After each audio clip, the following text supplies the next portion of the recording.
Hello દોસ્તો, સ્વાગત છે તમારું પાયલ યુનિક કુકિંગમાં. તો આજે આપણે બનાવીશું ઉત્તરાયણ માટે સ્પેશિયલ ચીકીની રેસીપી. તો ચાલો રેસીપી શરૂ કરીએ. તો આ ચીકી ખાવામાં એકદમ ટેસ્ટી અને એકદમ ક્રિસ્પી બની અને તૈયાર થઈ જશે. અને આજે આપણે આને એકદમ સિક્રેટ સામગ્રી સાથે બનાવવાના છે, તો એકદમ પરફેક્ટ બની અને તૈયાર થઈ જશે. તો વિડીયોને એન્ડ સુધી જોજો. તો ચીકી બનાવવા માટે આપણે અહીંયા 1 કપ જેટલા સિંગદાણાને આ રીતે લઈ લીધા છે. તો આપણે 1 કપ સિંગદાણા સાથે 1 કપ જેટલો ગોળ લેવાનો છે. તો મેં આ કપના માપથી આપણે 1 કપ જેટલા સિંગદાણા અને 1 કપ જેટલો ગોળ લીધો છે. બંનેનું માપ એક સરખું રાખવાનું છે. તો હવે આપણે આ રીતે એક પેન લઈ અને હવે આપણે તેમાં 1 કપ જેટલા જે સિંગદાણા લીધા છે તેને એડ કરી દઈશું અને સારી રીતે આપણે આને ડ્રાય રોસ્ટ કરી લઈશું, એટલે કે શેકી લઈશું. તો આ રીતે આપણે તેને હલાવતા જઈએ અને એકદમ પરફેક્ટ સિંગદાણા શેકાઈ જાય અને તેમાંથી ફોતરા અલગ થઈ જાય એ રીતે આપણે આને શેકી લેવાના છે. 4 થી 5 જ મિનિટમાં આપણા સિંગદાણા છે તે એકદમ પરફેક્ટ એવા શેકાઈ ગયા છે. તમે જોઈ શકો છો. તો હું તમને આ રીતે એક સિંગનો દાણાને તોડીને બતાવું તો તમે જોઈ શકો છો કે તેમાંથી ફોતરા અલગ થઈ જાય છે. તો હવે આપણે આને નીચે ઉતારી દઈ અને આ રીતે એક વાટકીમાં કાઢી લઈશું અને હવે આને આપણે બધા જ ફોતરાને અલગ કરી અને એકદમ સરસ 2 ભાગમાં આપણે આને ડિવાઈડ કરી લેવાની છે. એટલે કે આપણે આને 2 ભાગમાં સિંગને તોડી લઈશું.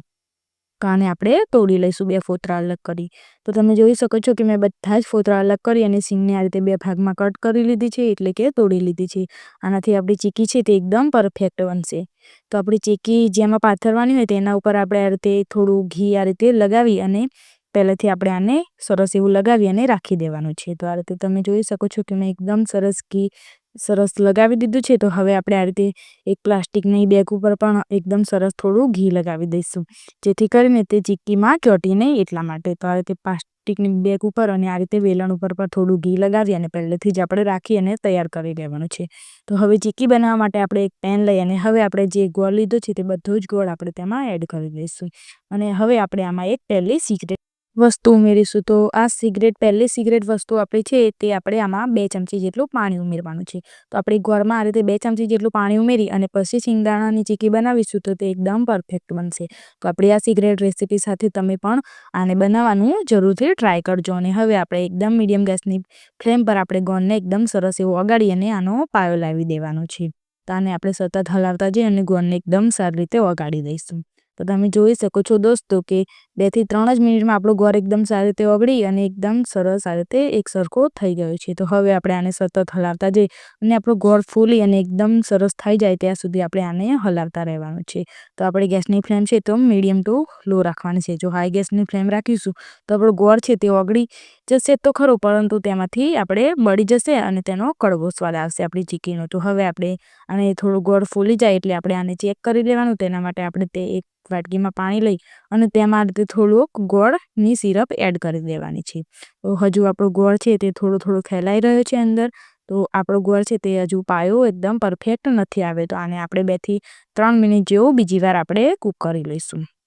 તો 2 થી 3 મિનિટમાં એકદમ સરસ બીજી વાર આપણે આને આ રીતે ચેક કરી લઈએ પાણીમાં ગોળ એડ કરી. તો તમે જોઈ શકો છો દોસ્તો કે આપણો ગોળ છે તે અંદર ફેલાતો નથી અને એકદમ સરસ સેટ થઈ ગયો છે. તો 10 થી 15 સેકન્ડ પછી આપણે આને આ રીતે ચેક કરી લઈએ. તો તમે જોઈ શકો છો કે આ રીતે તે એકદમ સરસ 2 કટકા થઈ જાય છે. તો આપણું છે બધી જ વસ્તુ એકદમ સરસ આપણો આનો પાયો આવી ગયો છે. તો હવે આપણે આમાં અડધી ચમચી જેટલું ઘી એડ કરવાનું છે.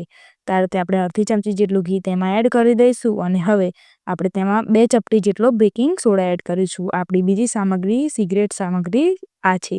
તો આપણે આને 2 ચપટી બેકિંગ સોડા એડ કરીશું તો તરત જ આપણો ગોળ છે તે એકદમ સરસ ફૂલી ગયો છે અને બધી વસ્તુને એકદમ પરફેક્ટ મિક્સ કરી દઈશું. ત્યારે આપણે 2 ચપટી જેટલો તેમાં બેકિંગ સોડા એડ કરીશું તો આપણા સિંગની ચીક્કી છે તે એકદમ પરફેક્ટ બનશે.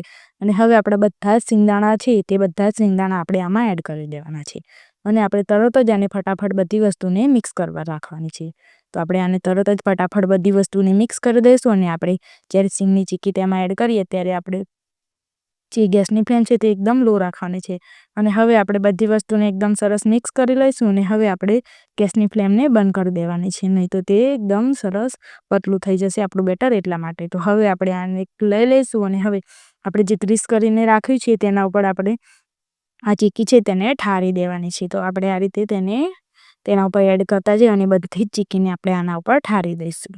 તો આ રીતે આપણે બધું જ બેટર તેમાં આ રીતે એડ કરી દેવાનું છે. તો તમે જોઈ શકો છો કે આ રીતે મેં બધું જ બેટર તેમાં એડ કરી દીધું છે. તો આ રીતે ચમચીની મદદથી એકદમ સરસ તેને સેટ કરી દેવાનું છે, જેથી કરીને આપણે તેને કટ કરતી વખતે તેની એક સરખી ડિઝાઇન આવે. એટલા માટે જ્યારે આપણે આ ચીક્કીનું બેટર ગરમ હોય ત્યારે જ આપણે આ બધી જ પ્રોસેસને એકદમ ફટાફટ કરી લેવાની છે.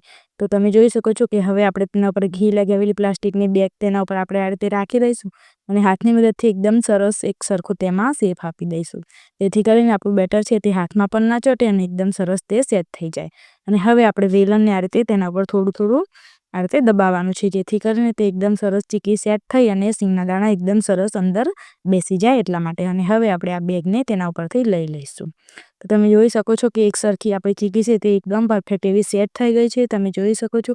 તો હવે આપણે હાથને થોડું પાણીવાળું કરી અને તેના ઉપર આ રીતે સરસ દબાવવાનું છે, જેથી કરીને આપણી સિંગની ચીક્કી છે તે એકદમ પરફેક્ટ સેટ થઈ અને એકદમ સરસ થઈ જાય. અને હવે આપણે આને થોડું ઠંડુ થઈ જાય એટલે આપણે આને ચપ્પાની મદદથી કટ લગાવી દઈશું. તો આપણું બેટર થોડું ગરમ હોય ત્યારે જ આપણે આમાં કટ લગાવવાની છે, જેથી કરીને તેમાં આસાનીથી કટ લાગી જાય એટલા માટે. તો આ રીતે આપણે આડા અને ઊભા કટ કરી લઈશું.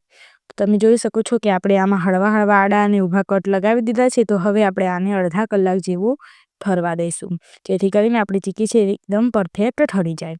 તો અડધા કલાક પછી આપણી ચીક્કી ઠરી ગઈ હતી એટલે મેં આને આ રીતે એકદમ પ્રોપર કટ લગાવી અને મેં રેડી કરી લીધી છે. તો તમે જોઈ શકો છો કે એકદમ માર્કેટ જેવી આપણી સિંગની ચીક્કી છે તે બની અને તૈયાર થઈ ગઈ છે. તો ઉત્તરાયણ માટે સ્પેશિયલ સિંગની ચીક્કી આપણે આ રીતે ઘરે બનાવી અને ખાઈ શકીએ છીએ. તો હું તમને એક ટુકડો તોડીને બતાવું તો તમે જોઈ શકો છો કે એકદમ ક્રિસ્પી ને ઉત્તરાયણ માટે સ્પેશિયલ અને બધાને ભાવતી એવી આપણી સિંગની ચીક્કી બની અને તૈયાર છે. તો દોસ્તો તૈયાર છે આપણા સિંગદાણાની ચીક્કીની રેસીપી.